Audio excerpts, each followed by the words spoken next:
عزیز طلبہ، ہم بات کر رہے تھے ابن الوقت کے تنقیدی جائزے پر۔ اس سے پہلے کچھ گفتگو ہو چکی ہے، گفتگو کا سلسلہ دوبارہ جاری کرتے ہیں۔ تو سب سے پہلے جو ہے وہ 27ویں فصل کے بارے میں گفتگو کریں گے۔ 27ویں فصل جو حجت الاسلام اور ابن الوقت کی دوسری ملاقات اور پھر مذہبی بحث پر مشتمل ہے، 42 صفحوں میں پھیلی ہوئی ہے۔ اس میں تقدیر و عقل، شیطان، طالوت و جالوت کا قصہ اور عقائد کی طویل طویل بحثیں ہیں۔ فصل کے آخری فقرے میں دراصل وہ مشورہ ہے جو حجت الاسلام نے تنگ آ کر اور مباحثوں کو سمیٹتے ہوئے ابن الوقت کے گوش گوار کیا تھا۔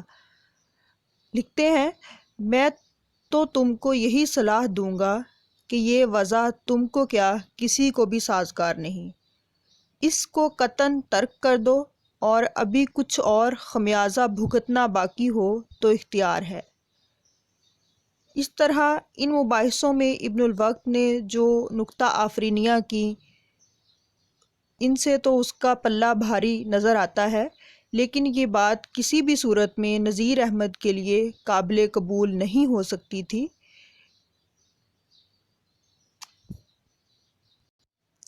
اس لیے انہوں نے بالآخر کسی نہ کسی طرح حجت الاسلام کی لاج رکھ لینے کا اہتمام کر لیا اور اسے فتح یاب ظاہر کر دیا۔ وہ ابن الوقت کو انگریزی وضع ترک کر دینے پر آمادہ کر لیتا ہے، چنانچہ آخری فصل میں ابن الوقت کو اپنے پرانے دیسی کپڑے پہنتے بھی دکھایا گیا۔ نذیر احمد کے الفاظ میں، آخر تیسرے دن کوئی 4-6 گھڑی رات گئے کبھی کے پڑے ہوئے ہندوستانی کپڑے یاد آئے، جلدی سے بدل سوار ہو جا موجود ہوا۔ تبدیل وضع کے بعد یہ اس کا پہلا پھیرا تھا۔ کنبے کے لوگوں کو، رشتہ داروں کو اور خاص کر اس کی پھوپھی کو جس قدر خوشی ہوئی بیان سے باہر ہے۔ سب نے ریجھ ریجھ کر اس سے باتیں کی۔ حجت الاسلام ابن الوقت کا صاحب کلکٹر شارپ سے ٹوٹا ہوا ناطہ جوڑ دیتا ہے، اور اس طرح ابن الوقت کو نہ صرف اپنا سرکاری کام پھر سے مل جاتا ہے بلکہ اس کی ساکھ بھی قائم ہو جاتی ہے۔ ابن الوقت نے حجت الاسلام سے مباحثوں کے نتیجے میں اپنے عقائد میں کچھ ترمیم کی یا نہیں، اس کا ہمیں کچھ پتہ نہیں چلتا، البتہ اس نے اپنی وضع ضرور بدل لی۔ در حقیقت نذیر احمد کو اس ناول میں یہی ثابت کرنا ہے کہ پرانی تہذیب و معاشرت کتنی خرابیاں اپنے ساتھ لاتی ہے، اور اس کی اندھا دھند تقلید کتنی مضحکہ خیزی کا سبب بنتی ہے۔ ابن الوقت انگریزی وضع کا کتنا مداح تھا، اور اس کے اختیار میں اس نے کیسے بے دریغ روپیہ لٹایا، لیکن نتیجہ وہی نقصان ہوا۔ چنانچہ خرابی بسیار کے بعد اپنی ہی وضع کی طرف لوٹا اور کھوئی ہوئی عزت پھر سے ملی۔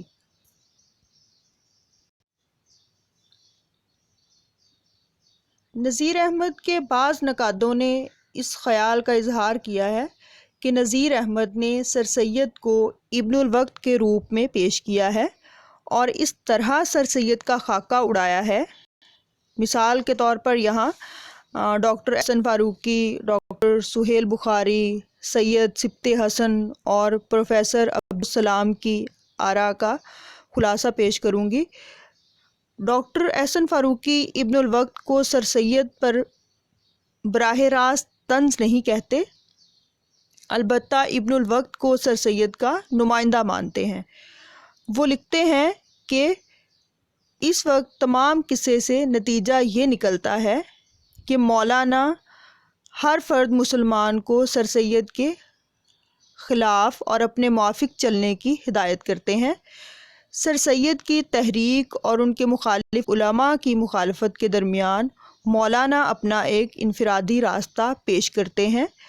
یہ مولانا کی سیاست ہے اور اسی کا درس ان کی کتاب کا خاص مقصد ہے۔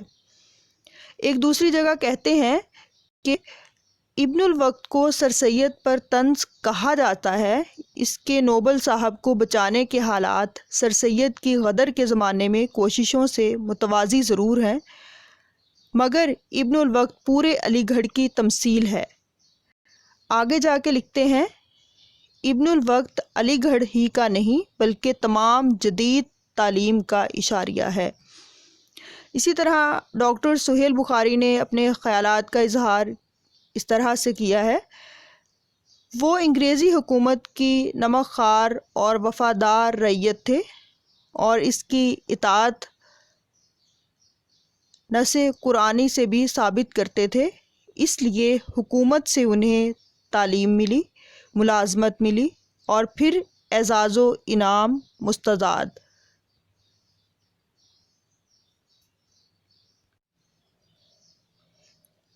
لہذا ہندوستانیوں کی انگریزی دشمنی کا وہ عام جذبہ جس میں مولانا کے مذہبی ماحول کو بھی بڑی حد تک دخل ہونا چاہیے تھا، صرف انگریزی معاشرت کی مخالفت تک محدود رہ گیا اور ابن الوقت کے پردے میں سر سید پر برس پڑا،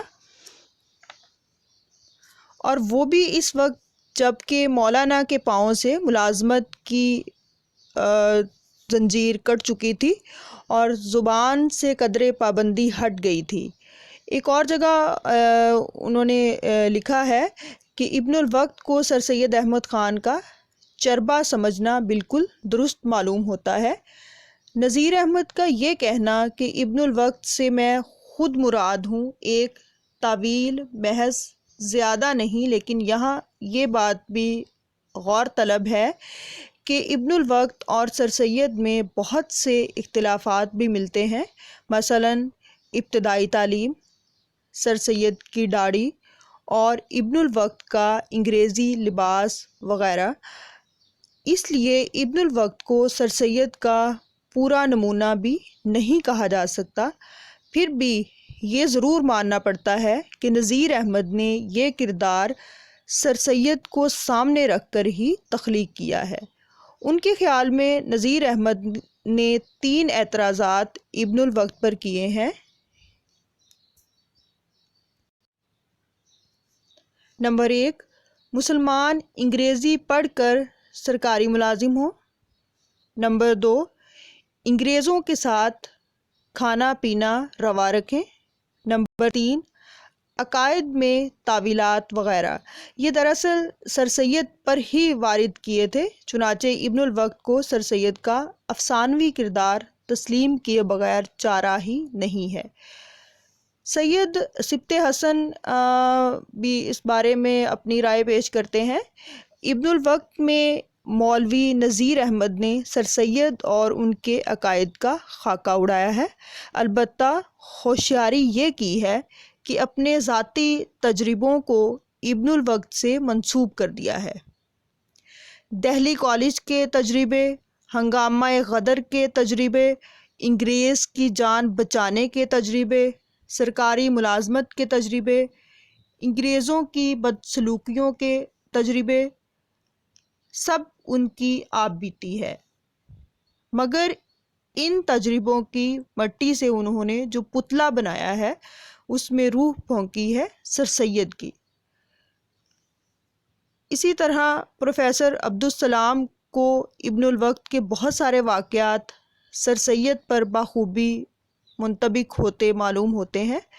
وہ لکھتے ہیں کہ نذیر احمد بھی سر سید کی رفاقت کے باوجود ان کی مذہبی اصلاحات سے برگشتہ تھے، حالانکہ نذیر احمد کے عروج میں سر سید کی کوششوں کو بھی کافی دخل حاصل ہے۔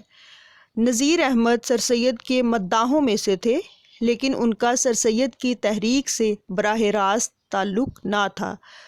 ابن الوقت کے کردار سے ذہن فوراً سر سید کی طرف منتقل ہو جاتا ہے۔ سر سید اور نذیر احمد کے اعتقادات کے اختلاف کے بارے میں شیخ محمد اکرام یوں اشارہ کرتے ہیں، علی گڑھ تحریک کے رہنما خود مذہبی مسائل میں متفق نہ تھے۔ سر سید نے جدید الکلام کا آغاز کیا اور ان کے باقی رفقائے کار بالخصوص حالی، محسن الملک اور نذیر احمد ان کے اکثر عقائد سے اختلاف رکھتے تھے۔ ایک اور جگہ لکھتے ہیں کہ مولانا نذیر احمد اور سر سید کے ذاتی تعلقات خوشگوار نہ تھے، لیکن انہوں نے سر سید کے کام کی پوری طرح حمایت کی اور محمڈن ایجوکیشنل کانفرنس کی ایک بڑی کشش مولوی نذیر احمد کی تقریریں ہوتی تھیں۔ نذیر احمد سر سید کے کام کی اہمیت اور عظمت کے دل سے قائل تھے۔ نذیر احمد سر سید کے کام کی اہمیت اور عظمت کے دل سے قائل تھے، اس لیے ہر طرح سے معاون ثابت ہوئے۔ ان کے پیش نظر قومی ترقی اور اصلاح کے ٹھوس نظریات تھے، اس لیے ذاتی اور ثانوی حیثیت کی چیزوں کو انہوں نے کبھی درمیان میں نہیں آنے دیا۔ وہ سر سید کے عام نظریات کے پرجوش حامی اور ان کی ثقافتی اور ادبی تحریک کے نامور رفقا میں سے تھے۔ انہوں نے ہر ممکن حد تک علی گڑھ کالج کی امداد کی صحیح کی یعنی کوشش کی۔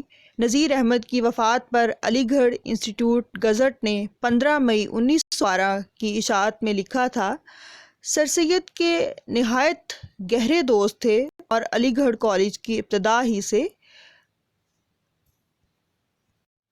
حامی رہے تھے اور بہت قریب زمانے تک اس کے ٹرسٹی بھی تھے۔ سر سید احمد خان کی وفات کے بعد تقریر کے لیے کھڑے ہوتے تو ایک خاص تعلق خاطر کے سبب سر سید کی یاد تازہ ہو جاتی اور تقریر جیسی چاہتے تھے نہیں کر سکتے تھے۔ خود انہی کے الفاظ میں سنیے، میں کیا کروں، میرا حال یہ ہو گیا ہے کہ جب کبھی لیکچر یا پبلک سپیچ کا خیال کرتا ہوں، سر سید احمد خان کی صورت سامنے کھڑی ہوتی ہے۔ ان کا تصور بندھا اور طبیعت بے قابو ہوئی، اور اس کا سبب یہ ہے کہ لیکچر اور پبلک سپیچ وغیرہ کی گداگدی ہم لوگوں میں اسی مرحوم نے پیدا کی تھی۔ بس خود لیکچر دینے کھڑا ہوتا ہوں تب سر سید احمد خان یاد آتے ہیں۔ نذیر احمد نے یوں بھی کہا ہے کہ باوجود یہ کہ میں ان سے یعنی سر سید سے بعض باتوں میں اختلاف بھی کرتا ہوں، تاہم میرے دل میں ان کی ایسی عظمت ہے کہ اگر میں ان کے تمام عقائد سے اتفاق رکھتا اور مجھ کو پیر کی تلاش بھی ہوتی تو ضرور ان کے ہاتھ پر بیعت کر لیتا۔ خود سر سید احمد خان نذیر احمد کے کارناموں کو قوم کے لیے باعث فخر سمجھتے تھے اور ان کو احسان کی نظر سے دیکھتے تھے۔ مولانا حالی نے حیات جاوید میں ایک واقعہ درج کیا ہے کہ شمس العلماء مولانا نذیر احمد کی نسبت ایک ناواقف آدمی نے ان کے سامنے یعنی سر سید کے سامنے بطور شکایت کے کہا کہ باوجود استعداد رکھنے کے انہوں نے قومی تعلیم میں کچھ مدد نہیں دی، یعنی نذیر احمد نے استعداد رکھتے ہوئے قومی تعلیم کے لیے کوئی مدد نہیں دی۔ سر سید نے بدمزہ ہو کر ان کے چندوں کی تفصیل بیان کی جو وہ ابتدا ہی سے مدرسے میں دیتے رہے ہیں، اور جو مقبولیت اور رونق ان کے لیکچروں سے ایجوکیشنل کانفرنس کو ہوئی، اس کا ذکر کر کے کہا کہ یہ شخص ہماری قوم کے لیے باعث فخر ہے، اور اس کی نسبت پھر ایسا لفظ زبان سے نہ نکالنا۔ اس موقع پر شاہد احمد دہلوی کے اس بیان کا پیش نظر رہنا بھی باعث لطف ہوگا۔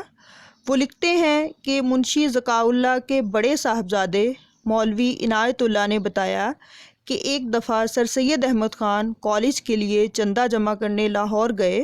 ان کے سب رفیق ہم رکاب تھے۔ سید صاحب کو توقع تھی کہ زندہ دلانے پنجاب سے بہت روپیہ ملے گا۔ 100 دوست 100 دشمن، سید صاحب کے مخالفین میں مولویوں کی ایک بااثر جماعت بھی تھی جس نے سید صاحب اور ان کے ہم خیال لوگوں کو نیچری معصوم کر کے خوب مخالفانہ پروپیگنڈا کیا تھا۔ سید صاحب لاہور پہنچے اور شہر کے اخباروں اور پوسٹروں کے ذریعے ان کے آنے اور خطاب کرنے کی خبر مشتہر کی گئی کہ بعد نماز جمعہ شاہی مسجد میں سید صاحب لیکچر دیں گے۔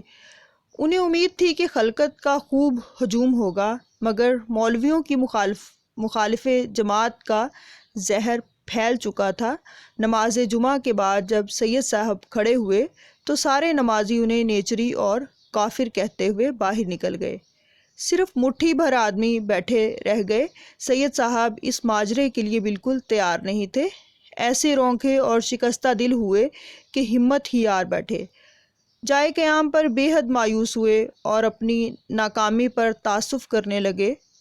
ان کے رفقا نے ان کی ڈھارس بندھائی مگر کوئی صورتحال کو سنبھالنے کی سمجھ میں نہ آئی۔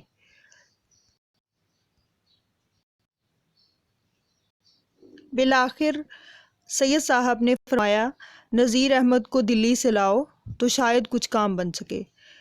منشی ذکاء اللہ انہیں لانے کے لیے بھیجے گئے کیونکہ ڈپٹی نذیر احمد خود بڑے ضدی اور ہٹیلی طبیعت کے آدمی تھے اور سوائے منشی ذکاء اللہ کے اور کوئی انہیں رام نہیں کر سکتا تھا۔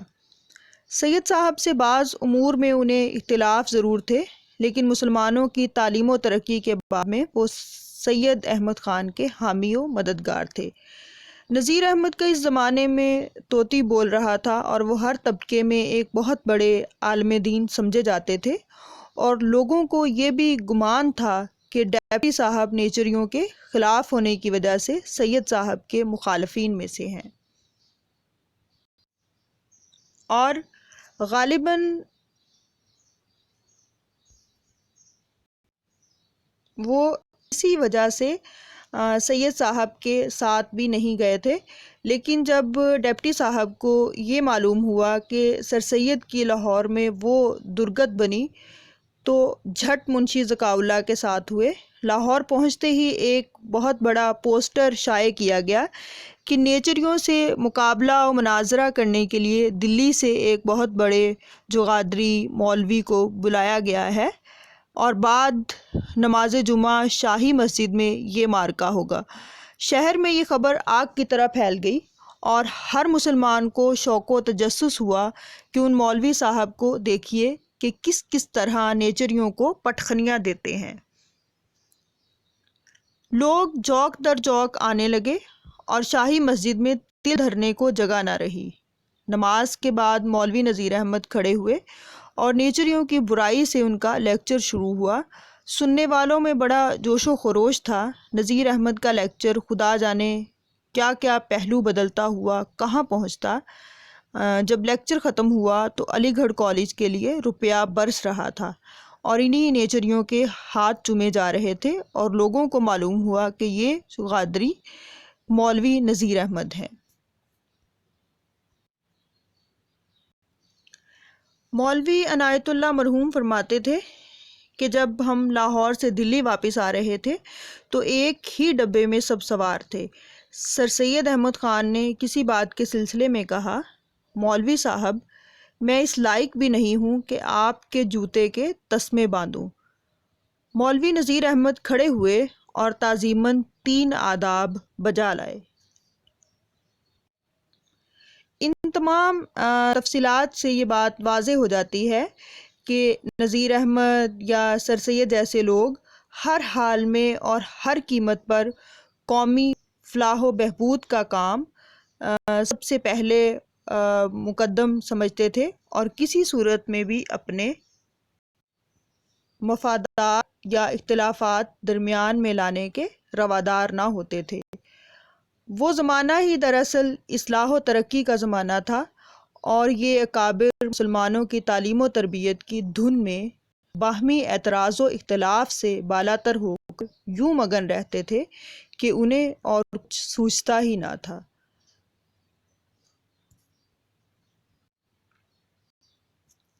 نذیر احمد سے یہ توقع نہیں کی جا سکتی کہ انہوں نے سر سید کی ذات یا ان کے طریقہ عمل کی ہنسی اڑائی ہو یا کسی خاص پیرائے میں ان پر طنز و مزاح کے تیر چلائے ہوں۔ ابن الوقت کے کردار اور سر سید کے کردار میں اگر کچھ مشابہت ہے تو محض اتفاقیہ ہے، بالارادہ نہیں ہے۔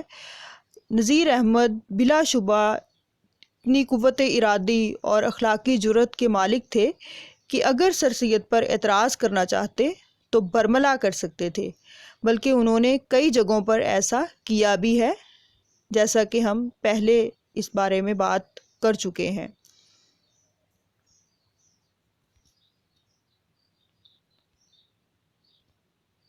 نذیر احمد کی وفات پر رسالہ البشیر نے مئی 1912 کے پرچے میں ان کے حالات زندگی لکھے ہیں اور ان کی تصانیف پر تبصرہ کیا تھا۔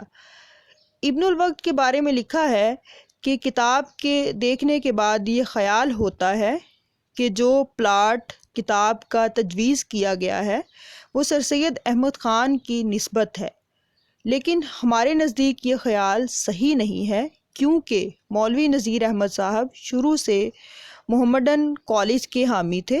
انہوں نے کالج کے لیے ابتدائی زمانے سے مختلف مدوں میں وقتاً فوقتاً اس کتاب کے لکھے جانے سے قبل چندہ دیا تھا۔ اس کے علاوہ حیدرآباد سے جو خطوط انہوں نے اپنے بیٹے مولوی بشیر الدین احمد صاحب کے نام لکھے، انہوں نے ایک خط میں سر سید کی بہت تعریف لکھی ہے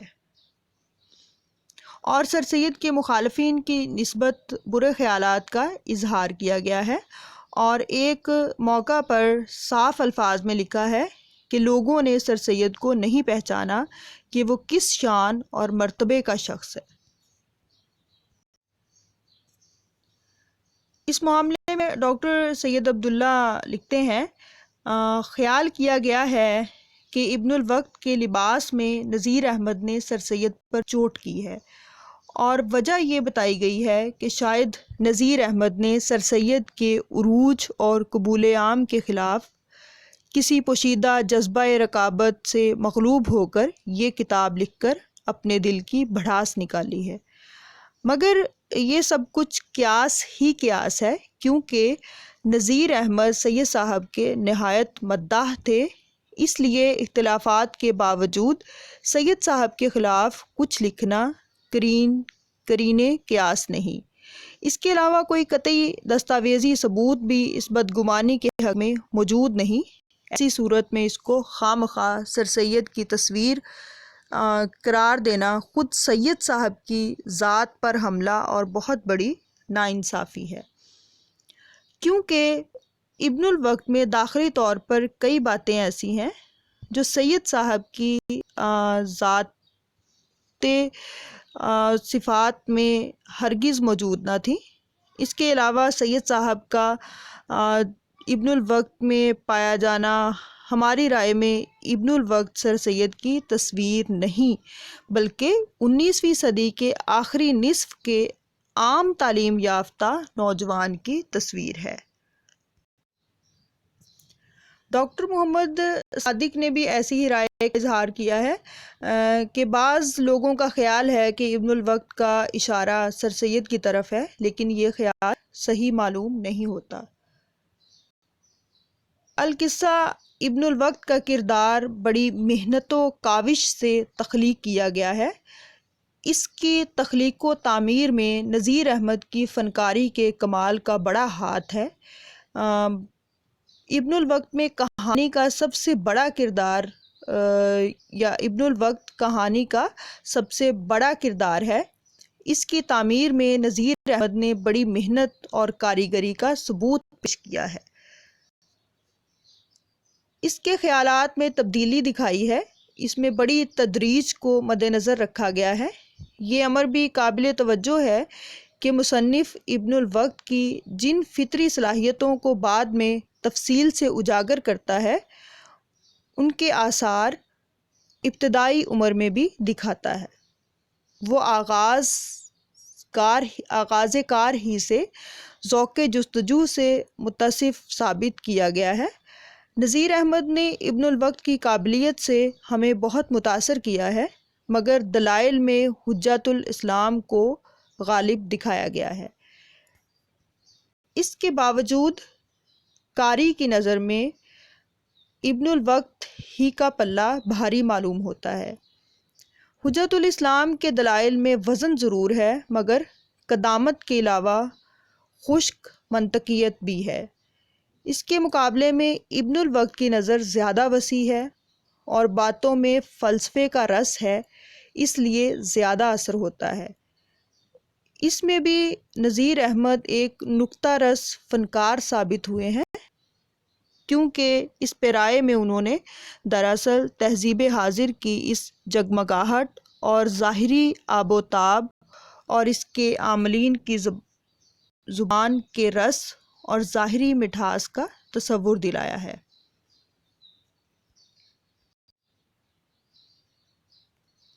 حجت الاسلام کا کردار 22ویں فصل میں نمودار ہوتا ہے۔ 7ویں اور 21ویں فصلوں میں بھی اس کا کچھ نہ کچھ تذکرہ کسی نہ کسی طرح ہوا ہے، لیکن اس کردار سے براہ راست تعارف اور ملاقات کا موقع 22ویں فصل میں میسر آتا ہے، جب وہ ابن الوقت کی کوٹھی پر اپنے 2 خدمتگاروں سمیت وارد ہوتے ہیں۔ ایک خدمتگار وضو کا آفتابہ لیے ساتھ ساتھ تھا، انہیں کہیں وضو کا ٹھکانہ نظر نہیں آتا، ناچار برآمدے ہی میں لوٹا رکھوا دیتے ہیں۔ ابن الوقت کو ان کی آمد کی اطلاع تو تھی، لیکن اس وقت وہ ہوا خوری کے لیے گیا ہوا تھا۔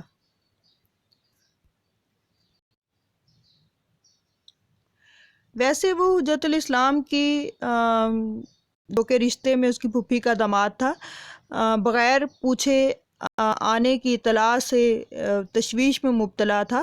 اس کے بنگلے میں 8 کمرے تھے، لیکن وہ کہتا تھا کہ میں نہیں سمجھتا کہ ایک کمرہ بھی ان کو دے سکوں گا۔ ہندوستانیوں میں کیا برا دستور ہے کہ نہ مجھ سے پوچھا، ایک دم سے پتھر سا کھینچ مارا کہ ہم تمہارے پاس ٹھہریں گے۔ جس وقت سے خط آیا ہے میں حیران ہوں کہ کیا کروں کیا نہ کروں۔ حجت الاسلام بھی یہاں پہنچ کر حیران تھے کہ آس پاس کوئی مسجد نہیں، گھر میں نماز کا کوئی اہتمام نہیں، کمروں میں تصویریں ہی تصویریں ہیں، اس لیے وہ یہاں ٹھہرنے کا ارادہ منسوخ کر دیتے ہیں اور ابن الوقت سے صاف کہہ دیتے ہیں کہ میرے یہاں ٹھہرنے سے تو تم کو بھی تکلیف ہوگی اور مجھ کو بھی آسائش نہیں ملے گی، لہٰذا وہ بغیر کچھ کھائے پیے رخصت ہو اپنی ساس کے ہاں جا ٹھہرتے ہیں۔